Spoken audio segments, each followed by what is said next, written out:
अगर हम चाहें कि मन को शांत कर ले, चुप कर ले, तो संभव नहीं है। जुक्ति के बिना यह नहीं कर सकेंगे।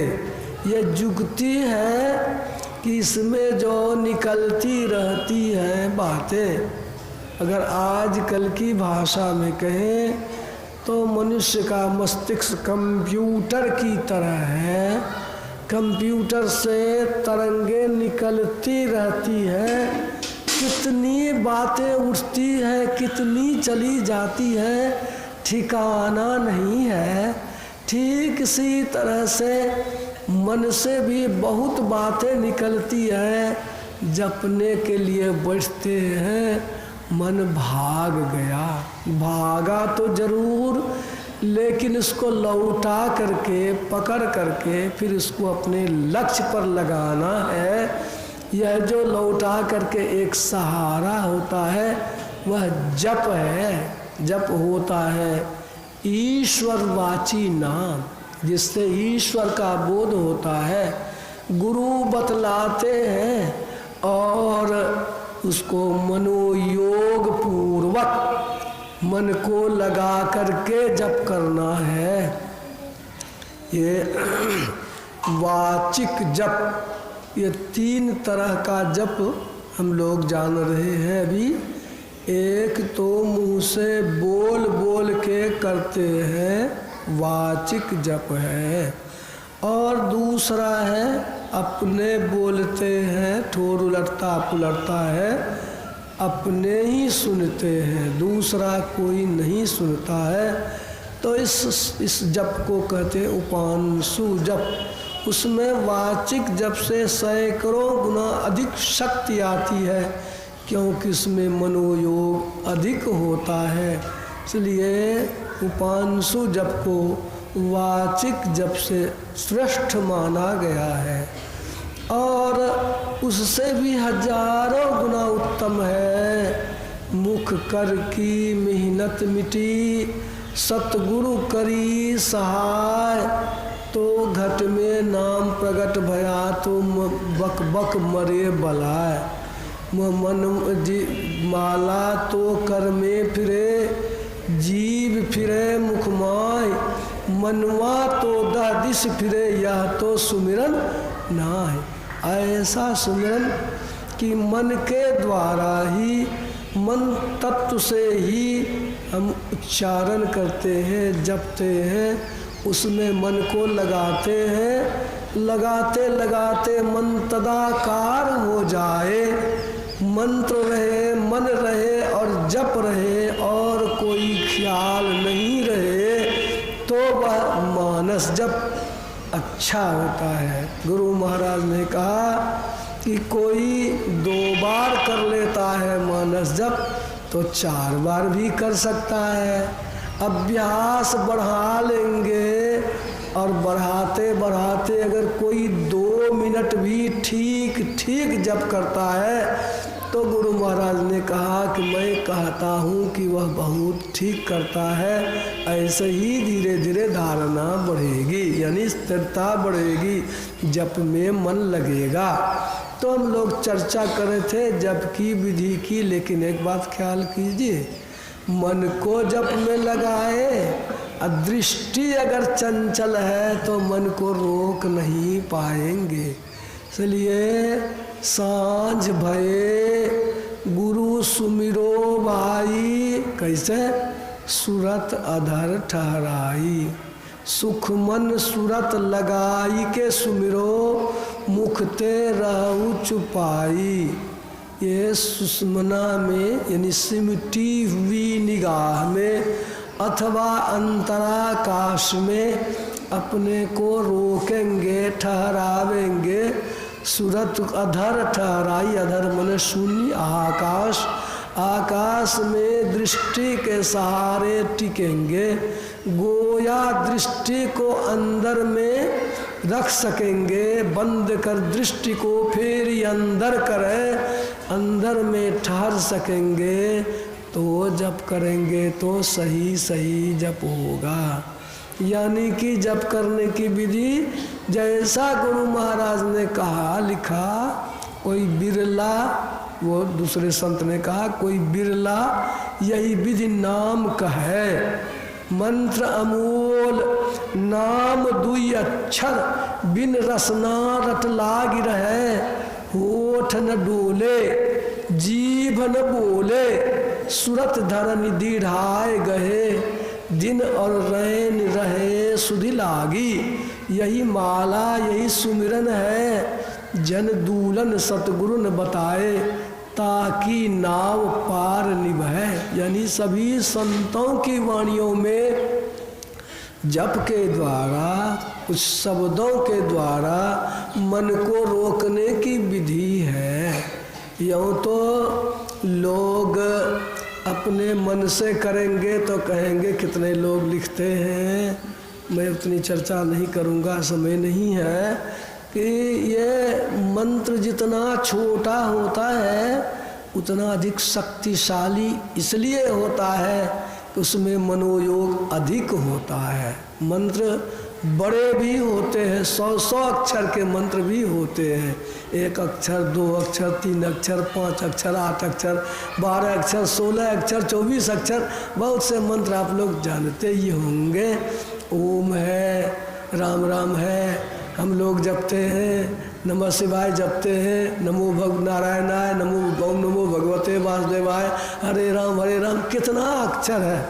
इस तरह से मंत्र बड़ा हो गया तो बेसी पावर उसी में है जो छोटा है, क्योंकि उससे मनोयोग अधिक होता है। यहाँ पर आया कि जप ही नाम, नाम जपते हैं, नाम जी जपि जागई जोगी। परमारथी प्रपंच विरति विरंच प्रपंच वियोगी। जीव से नाम जपते हैं तो विषयों से विरक्ति होती है, मन उस ओर जाता है। जानिए तब ही जीव जग जागा, जब सब विषय विलास विरागा।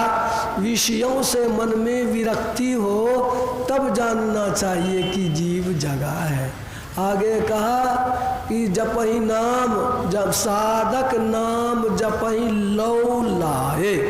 जपते हैं तदाकार हो जाते हैं, लौ लगाकर जपते हैं तो हो ही सिद्धि अणिमादिक पाए। सिद्धियाँ अष्ट सिद्धि कहा गया है, छोटा हो जाना, बड़ा हो जाना, हल्का हो जाना, भारी हो जाना, इसित विशिष्ट प्राप्ति प्रकाम, अनिमा गरिमा लगिमा महिमा, इसित विशिष्ट प्राप्ति प्रकाम, ये सब है। ये सारी सिद्धियां जब से प्राप्त हो जाती है। और भी तरह तरह की बात है। यहाँ का जपहि नाम जन आरत भारी, मिटही कुसंकट हो ही सुखारी। बहुत कष्ट में आप हैं तो आप सुमिरन करेंगे तो आपका कष्ट दुख टल जाएगा। राम भगत जग चारि प्रकारा, चारे सुकृत अनग उदारा। भगवान के भक्त 4 तरह के होते हैं, लेकिन चारों भक्त सुकृत यानी सुकर्मा, झूठ चोरी नशा हिंसा व्यभिचार जो करे उसको सुकर्मा नहीं कहेंगे, कुकर्मा कहेंगे उसको। कहा कि चारों भक्त सुकृत यानी सुकर्मा, सुंदर कर्म करने वाले सदाचारी होते हैं, और अनग पाप रहित तो होते हैं, उदार होते हैं। कई बार मैं चर्चा कर चुका हूँ, उदार किसको कहते हैं? जो अपने भी खाए औरों को भी खिलाए। कंजूस मक्खी चूस, मक्खी चूस तो न अपने खाता है न दूसरे को खिलाता है, मक्खी चूस कहते हैं। और कंजूस अपने खाता है दूसरे को खिलाता नहीं है। उदार अपने भी खाता है दूसरों को भी खिलाता है। दाता तो उसके लिए अपना कुछ नहीं, दूसरों के लिए सब कुछ रहता है। ऐसे सब लोगों को दाता बनने की ज़रूरत नहीं है। दधीची दाता थे, शरीर की हड्डी दान कर दिया था, लेकिन उदार भक्त होते हैं। और मैं आगे बढ़ने से पहले कह दूं कि जो सकाम होकर के भक्ति करते हैं तो वह श्रेष्ठ नहीं है। कैसा? सकल कामनाहीन जे, कामनाओं से रहित होकर के भगवान से भगवान को ही मांगे, प्रभु से भक्ति को मांगे, तो वो श्रेष्ठ भक्त है। वो नाम में अपने मन को डुबाए रखते हैं। एक बात, चहु जुग चहु श्रुति नाम प्रभावु, कलि विशेष नहीं आन पाऊ। इसकी भी व्याख्या लोग अपने अपने ढंग से करते हैं। ये नित्य जुग धर्म हो ही सबके रे, हृदय राम माया के प्रेरे। हम लोगों के हृदय में प्रतिदिन चारों जुग बीतता है।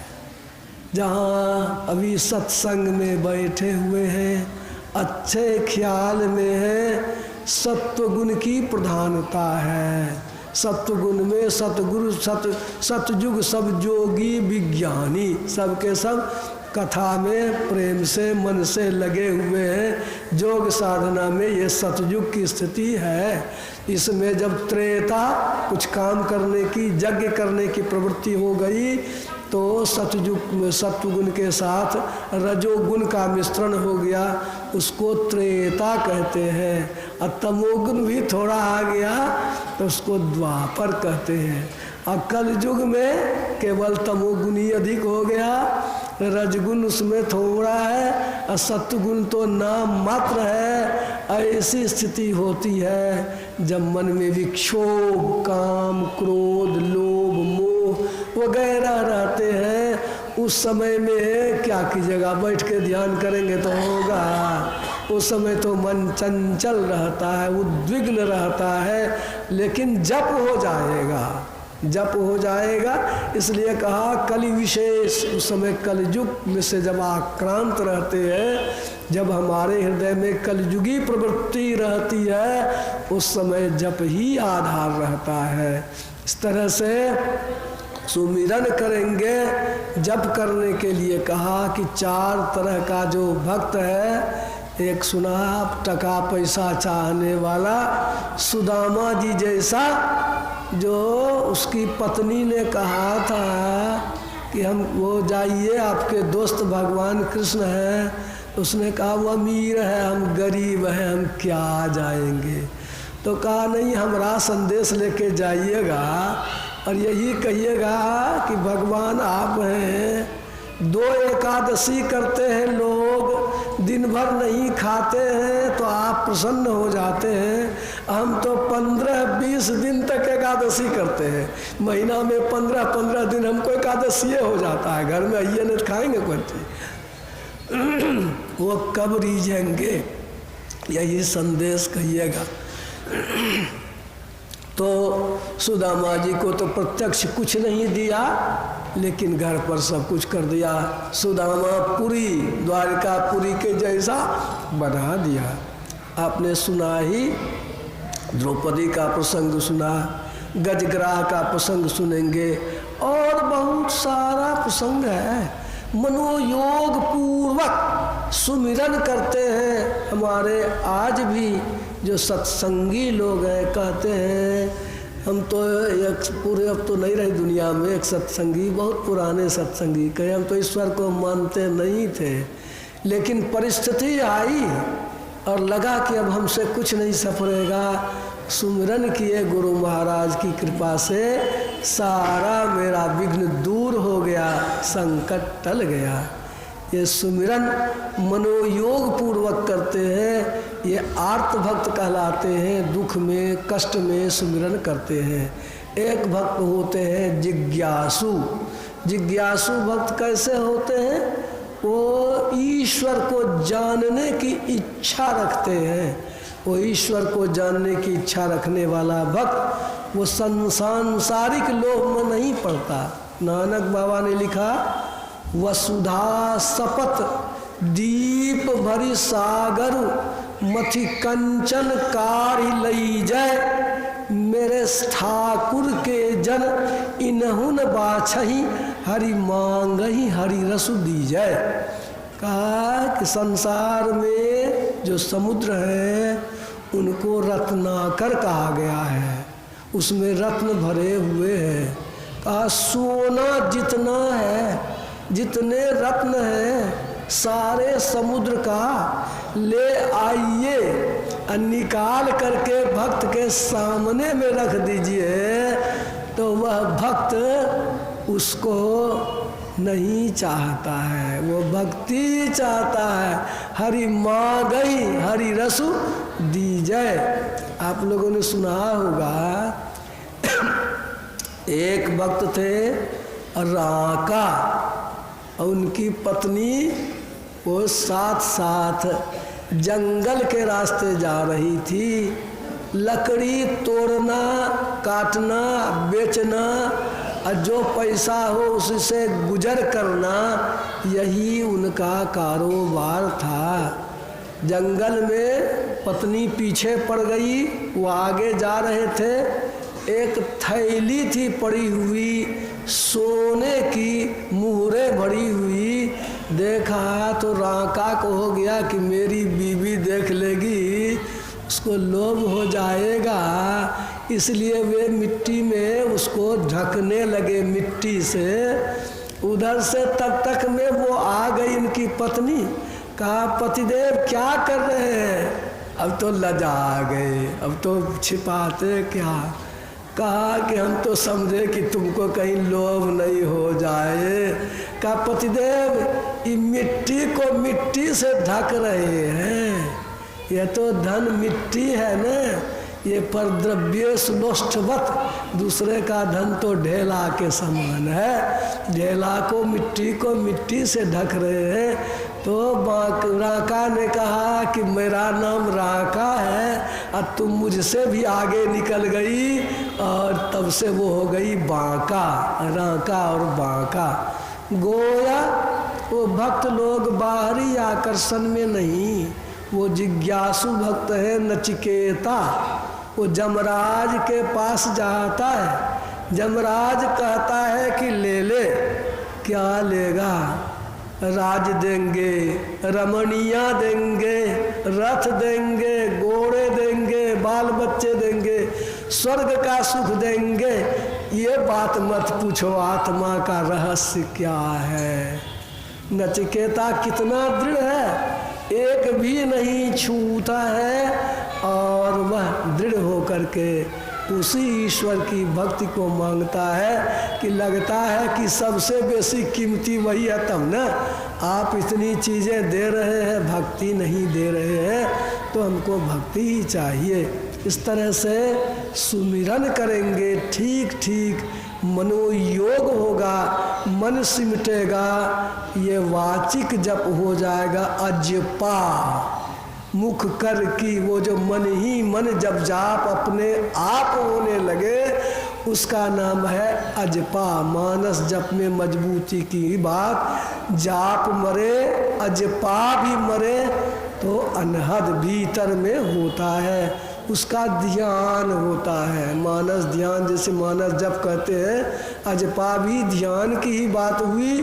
और अनहद शब्द जो है वह तो ध्यान के द्वारा ही उसका ध्यान किया जाता है, और आगे भी और भी मन को सूक्ष्म किया जाता है उस ध्वनि तरंगों से, शब्दों से, ईश्वरवाची नाम से।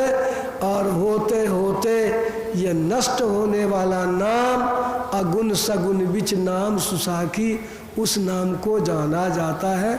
समय के हिसाब से अब हमको रुकना चाहिए, इसलिए अब आप लोग आगे का जो कार्यक्रम है उसमें भाग लेंगे। बोलिए श्री सद्गुरु